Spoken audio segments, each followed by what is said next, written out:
Yo les petits pères, c'est Geeks, j'espère que tout roule pour vous. Aujourd'hui, on se retrouve dans le studio. On va aller en profiter pour faire un tour sur Zwift et vous présenter un nouvel accessoire qui est en fait pas nouveau, mais nouveau chez moi. Ce nouvel accessoire, c'est le Elite Sterzo Smart Steering Riser Block, ou Riser Block. Bon, enfin bref, c'est le truc qui te permet de tourner dans Zwift, grosso modo, quoi. Déjà, la première chose, c'est est-ce que tout le monde connaît Zwift ? Donc concrètement, Zwift, en fait, c'est un logiciel qui permet de connecter ton home trainer à un monde virtuel et de faire du vélo dans ce monde. C'est dispo à peu près sur toutes les plateformes, Mac, PC, iOS, Android. J'ai vu que sur Linux, il y avait des gars qui avaient développé plus ou moins des choses, mais enfin bon, si vous êtes sur Linux, de toute façon, c'est un peu compliqué pour vous de manière générale. Donc l'idée, c'est t'as un vélo, t'as un home trainer qui est connecté si possible, t'as ton PC éventuellement, sinon comme j'ai dit ton téléphone ou autre, et tu te connectes à ce monde virtuel qui est Zwift. Donc le truc est plutôt bien fait, c'est-à-dire que tu as plusieurs mondes virtuels, il y en a qui sont tirés de vrais endroits sur Terre, tu vas retrouver Londres, tu vas retrouver des endroits sur Paris, tu vas retrouver Manhattan, notamment le Central Park, et tu vas retrouver aussi des mondes notamment un monde qui est virtuel, qui est le Watopia. Dans ce Watopia, malgré que ça soit virtuel, eh ben, ils ont quand même pris le soin de rajouter certaines portions fortement inspirées de zones que l'on connaît tous, comme par exemple l'Alpe d'Huez ou encore le Mont Ventoux. Donc dans Zwift, tu as plusieurs façons de faire de vélo. Tu vas avoir la simple trace où tu as envie de t'éclater, tu veux juste rouler. Donc tu vas prendre le vélo, tu vas te connecter à un monde et tu vas rouler, et puis tu vas te diriger un peu où tu veux, comme si tu roulais dans la vraie vie. Tu as aussi le mode entraînement où durant un mois, 2 mois, voire quelques semaines seulement, tu vas te connecter tous les 2-3 jours et suivre l'entraînement qui t'est proposé par le logiciel. Ça peut être des entraînements très spécifiques qui va jouer par exemple sur ton cardio, qui va te permettre de perdre du poids ou encore d'augmenter la puissance de développement. Plein d'objectifs différents en fonction des entraînements et c'est plutôt bien fait. Moi-même quand je l'ai fait l'année dernière, j'en ai fait pendant 3 mois un plan d'entraînement bien fichu et j'ai énormément augmenté mon cardio grâce à cet entraînement-là. Donc si je résume, tu as un mode entraînement où tu choisis de suivre un plan ou d'y aller à ta sauce. Tu as aussi plusieurs mondes complètement ouverts où là tu vas aller circuler où tu veux. Tu peux suivre des traces prédéfinies et donc t'amuser à battre les records des autres, etc. Parce que forcément, tu te doutes bien que si c'est un monde connecté, eh ben, tu as tout le monde qui a ses propres stats à l'intérieur. Et tu as aussi la possibilité de faire des meet-up. Donc les meet-up, ça va être tout simplement la possibilité de se rencontrer soit entre membres de différents groupes ou tout simplement de participer à des compétitions. Donc maintenant, si on revient un petit peu à l'objet de cette vidéo. Donc là, c'est le Elite, le Sterzo Smart Steering Riser Block, ou Riser Block, je ne sais toujours pas le prononcer depuis 10 minutes. Donc à quoi ça sert? Ce truc vous sert à gérer votre direction dans le jeu Zwift. Par défaut, dans Zwift, vous allez en ligne droite. Bien entendu, vous allez pouvoir tourner à droite ou à gauche aux intersections. Ça, c'est fait soit directement depuis l'ordinateur, ou soit vous avez aussi une application compagnon qui vous permet de diriger votre bonhomme et lui dire voilà, à telle intersection, je vais vouloir tourner à droite ou à gauche.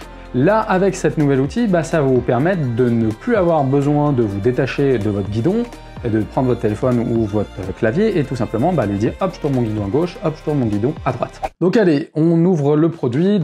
On a le carton, il est bien protégé, vous voyez que tout est bloqué pour pas que ça bouge dans tous les sens. On a les piles, parce que ça fonctionne avec des piles, donc 3 piles AAA, et les AAA en général c'est celles qu'on met dans les télécommandes. J'ouvre la bestiole, ça, le carton, ça dégage.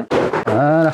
Oh putain. Oh mais ils ont mis des difficultés sur les plastiques à chaque fois là. Donc ouais, c'est quand même bien imposant. L'idée c'est vous arrivez, vous mettez la roue à l'intérieur, donc elle est légèrement surélevée pour le home trainer, c'est pas une mauvaise idée pour le coup. Et après, comme c'est fixé au sol, vous voyez que vous allez pouvoir tourner. Et vous voyez qu'il y a un petit ressort qui vous permet de recentrer la roue, oui, parce que forcément vous n'allez pas vous retrouver avec la roue toujours à droite ou toujours à gauche. Donc maintenant qu'on a fait un petit peu le tour de ce que c'était Zwift, comment ça marchait et ce genre de choses, et bah écoute, on fonce, on va tester tout simplement Zwift avec ce petit truc là. C'est parti. Allez, c'est parti, on rentre en jeu tranquillement, on va s'échauffer, on a 5 minutes, grosso modo, j'ai 5 minutes de route, donc 4 km à faire avant d'arriver sur le terrain de VTT. Donc ce qui est cool et ce que j'apprécie dans le jeu, c'est que au-delà des traces et des entraînements que vous avez la possibilité de faire, vous pouvez parcourir ce monde un petit peu comme bon vous semble, aller où vous voulez. Donc là l'objectif c'est d'aller rejoindre le parcours VTT. Le parcours VTT uniquement accessible avec le Sterzo, ou de quoi faire tourner le guidon avec un téléphone et une plateforme en dessous. Et autrement, vous ne pouvez pas y accéder si vous n'avez pas ce genre de matos. Je vous ai mis 2-3 visuels, mais on n'a pas trop parlé de ce à quoi ça ressemblait niveau graphisme. Voilà, vous voyez franchement que c'est pas dégueulasse pour le coup. Voilà, on est sur un environnement au début de forêt. Ça fait très américain, canadien, je sais pas trop à vrai dire. Mais voilà, vous avez différentes zones accessibles sur la map. Vous avez du désert, vous avez de la ville, vous avez de la montagne, vous avez des trucs un peu comme ça. Et vous pouvez naviguer à l'intérieur comme bon vous semble. Bah tiens, là par exemple, on est en train de passer à côté d'un coureur. Alors il faut savoir que Zwift, c'est deux choses. Vous avez la possibilité de faire du vélo dessus, mais vous avez aussi la possibilité de courir sur un tapis qui est connecté. Donc là, c'est quelqu'un dans le monde qui est connecté, qui est en train de marcher sur son tapis. Alors après, niveau graphisme, comme je le disais, c'est des bons graphismes pour de la simulation de sport à la base. Après, certes, on n'est pas sur le dernier jeu d'Ubisoft, genre Riders Republic, par exemple. Mais on arrive quand même à rentrer dedans, c'est pas mal. Après, imagine simplement qu'ils arrivent à connecter un home trainer dans le jeu de Riders Republic. Tu pètes un câble, mon gars, ça serait tellement terrible à faire. L'univers qu'ils ont à l'intérieur est magnifique. Donc là, par exemple, je commence à monter une côte un petit peu. Alors, côte 3%, c'est pas énorme. Mais vous voyez que mon bonhomme, les watts, je suis à 160. Vous voyez. Donc j'ai commencé, j'étais en dessous. J'arrive en haut, hop, mes watts, elles redescendent. Et je sens la puissance de mon home trainer qui diminue. Donc j'ai moins de résistance dans le home trainer. Parce que tout ça est géré par Zwift. Parce que mon home trainer Zwift peut prendre en compte mon home trainer. Donc là, je vais avoir une petite côte à grimper. On va voir à nouveau les watts qui vont augmenter, la résistance qui est de plus en plus dure sur le home trainer. Ouh, elle est pas dégueulasse. Et donc comme je disais, c'est un monde qui est connecté, donc vous avez des nationalités un petit peu de partout. Et donc vous pouvez croiser des mecs qui jouent à l'autre bout du monde, au Japon, comme en Allemagne, comme aux États-Unis. La petite bosse, elle est finie. On va pouvoir redescendre. Ah bah tiens, j'ai oublié le plus important. Ça, mon gars, j'ai une tête de con avec. Mais c'est tellement agréable. Ça t'évite d'en avoir plein la tronche. Ouais, c'est pas mon avantage. Hein. Mais c'est pas grave, je m'en bats les couilles. C'est obligatoire quand tu fais du home trainer à l'intérieur. Vous pouvez même penser à prendre un ventilateur. Ça peut être une bonne idée aussi. Par défaut, quand vous n'avez pas le Elite, le Stirzo, et dans le jeu, vous allez en ligne droite. Donc pour la petite démo, là, je suis en ligne droite, je vais où je veux. Si je veux, admettons, j'ai des mecs en face de moi, je veux les doubler. Alors effectivement, je pourrais le laisser en automatique. Ou alors, si je veux m'amuser avec cet aspect simulation, je peux pas tourner le guidon pour m'écarter et me mettre au milieu de la route et hop, leur couper la route sur l'intérieur, enfin à l'extérieur plutôt. Voilà, aller un petit peu plus rapidement sur certaines zones. Il y a un truc qui vient de tomber là-bas, je sais pas ce que c'est. Qu'est-ce que c'est? C'est un ours? Putain, il y a un ours. Il y a un ours qui essaye de choper des trucs d'abeilles. Voilà, donc là le gars il m'a doublé, je le prends là, j'augmente ma vitesse pour déplacer plus de watts, et là ils sont tous en train de me la mettre. Rien ne va plus. Voilà. Bon, on est en descente, on va pouvoir mettre un peu plus de watts. On essaye de faire l'intérieur. Eh oui, il fait l'intérieur, magnifique. On va se calmer parce qu'il me refait l'intérieur. Voilà, c'est bon ça. Ah merde, on va arriver au truc. Donc là, je vais lui dire de prendre à droite en indiquant bien ma direction. Et là, vous voyez, j'ai même les petits clignots. Et paf, je vais rentrer dans le terrain VTT. On voit les VTT à gauche là. Hop, je n'essaie pas de me prendre la barrière. Voilà. Et paf, ça fait des chocs à pic. 5, 4, 3, 2, 1, 0. C'est parti. Donc là, on commence le parcours VTT. Donc le but du parcours, c'est de réaliser cette trace en essayant de suivre un maximum les indications au sol pour trouver les meilleures traces. Et après, tu as donc une note à la fin. Donc tu vois clairement, là, je m'y prends comme un manche. Parce que c'est pas si facile que ça. En fait, on pourrait croire que c'est simple, mais on est quand même loin de la vérité, dans le sens où la simulation s'arrête assez rapidement en fait. Tu vois, là typiquement, voilà, je me suis foutu dans l'herbe. Hop, on prend large son virage, et on le rend dès qu'on peut, plus ou moins. Mais en fait, ce qui est gênant, c'est qu'il y a quand même une micro-latence qui fait que du coup, bah, tu t'y prends un petit peu comme un manche quand ça arrive. Surtout que là, tu commences direct avec un truc un peu technique, gauche-droite. Là, je galère de ouf, j'arrive pas du tout. Hop là. Donc là, le côté je tourne à gauche, je tourne à droite avec le Elite, ça fait le taf. En revanche, pour les gamers, on verra une légère latence. On verra que c'est pas très fluide aussi dans le mouvement, c'est un peu tout ou rien presque. Après, pour ceux qui n'ont pas l'habitude de gamer ou des trucs comme ça, qui n'ont pas ce regard où on veut un petit peu de fluidité, ce genre de truc, ça peut passer. Alors oui, j'ai une période d'essai. Alors, la période d'essai, comment ça marche? Zwift, c'est un abonnement 15 balles si je dis pas de bêtises. Ça fait partie de simulateur au coût le plus élevé. Et après, ils sont à peu près tous au même prix. Putain, faut que je me taise là. On est à 300 watts mon gars là. Grimpe-moi ça. Ah, j'arrive pas à tenir là. Ah, ça se calme un peu. Donc je disais, il y a une période d'essai pour ceux qui veulent tester. Tu as 25 km d'offert par mois. T'es pas sûr de toi, t'as un home trainer, t'as juste besoin de tester, tu télécharges ton application et tu peux y aller 25 km par mois. Donc ça demande un petit moment d'adaptation quand même le Elite là. Ouais, je m'en sors un petit peu mieux qu'au départ sur les trajectoires, même si bon là on doit le faire. J'aurais pu faire un tout droit, ça aurait été plus simple. Alors, je parlais de niveau juste avant. Pour une simulation, ils ont appliqué les codes des gamers. C'est-à-dire qu'ils ont repris tout ce que les gamers aiment bien dans les jeux vidéo. La montée de niveau, le déblocage de zones en fonction de ton niveau. Tu as des crédits. Donc les crédits, c'est les petites gouttes bleues à droite là. Ça te permet d'acheter des visuels, donc des vélos, des casquettes, des vêtements, des trucs comme ça, en fonction de ce que tu veux porter dans le jeu. Quand tu débloques les niveaux, et bah, ça débloque aussi ce genre de choses. Et des zones accessibles comme je disais juste avant.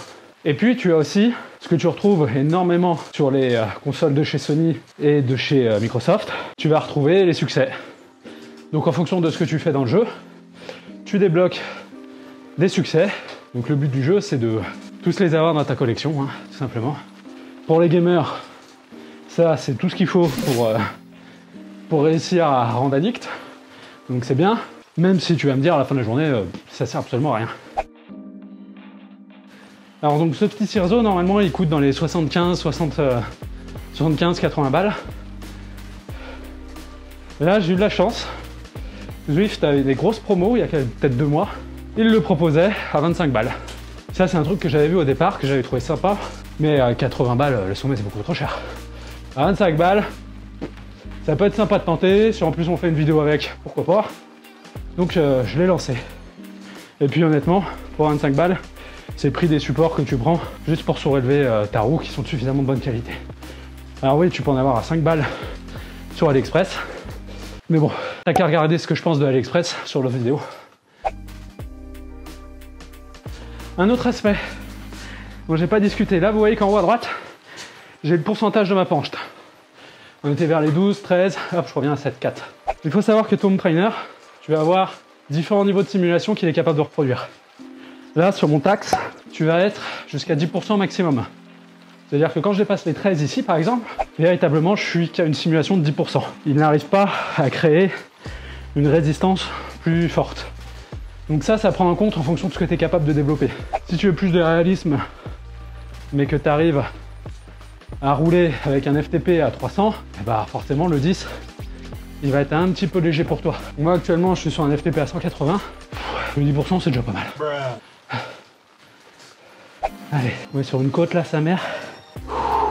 Là, je vous avais pas prévenu que vous alliez me voir souffrir. La vache, plus je vois l'arrivée là, par 3 minutes, à grimper sa mère. Alors le côté gauche-droite, C'est assez sympa. Mais voilà, ça reste juste pour agrémenter cet aspect simulation. À mon niveau, je trouve pas que ça apporte grand chose de plus. Si ce n'est que je peux pas trop me reposer comme ça, parce que très rapidement sur le parcours VTT, je suis obligé de reprendre la direction. Alors que sur la route, pour le coup, pas de souci, tu peux laisser rouler, il va tenir ta ligne. Allez, j'y suis presque. Petite descente, et on est arrivé, chef. Allez, on va essayer pas de se viander. Donc là, théoriquement, je peux lâcher. Et je vois rien du tout. Là, pourquoi la carte est là en dessous? Voilà. Hop. Et voilà. Et j'y suis arrivé. Wouh! 8 sur 10. Eh bah putain. En 12 minutes 31. Oh putain, c'est pas dégueulasse. Bon, véritablement, c'est la deuxième fois que je le fais. Parce que lors de la première prise, ça n'a pas enregistré l'écran. Il fait quand même mal, hein. Il fait quand même mal. Le petit parcours VTT est sympa à faire, franchement. Quand tu as l'habitude de jouer sur le reste de carte, fais ce petit parcours avec le Elite, c'est distrayant. Tu vas le faire une ou deux fois, quoi. Après, je trouve que le Elite en soi n'apporte pas grand chose dans l'aspect simulation, plus que prendre tes courbes et essayer de doubler des gens à droite à gauche. Mais ça, c'est si tu as l'esprit compétitif et que tu veux te mesurer à qui est la plus grande sur le jeu. Personnellement, c'est pas tellement mon style. Moi, je suis d'avis que tout le monde est là pour jouer ou pour rouler à son niveau. Que tu sois fin, que tu sois gros, que tu développes ou que tu développes pas. Moi, complètement égal. Le but, c'est qu'on s'amuse tous ensemble et qu'on s'éclate là-dedans.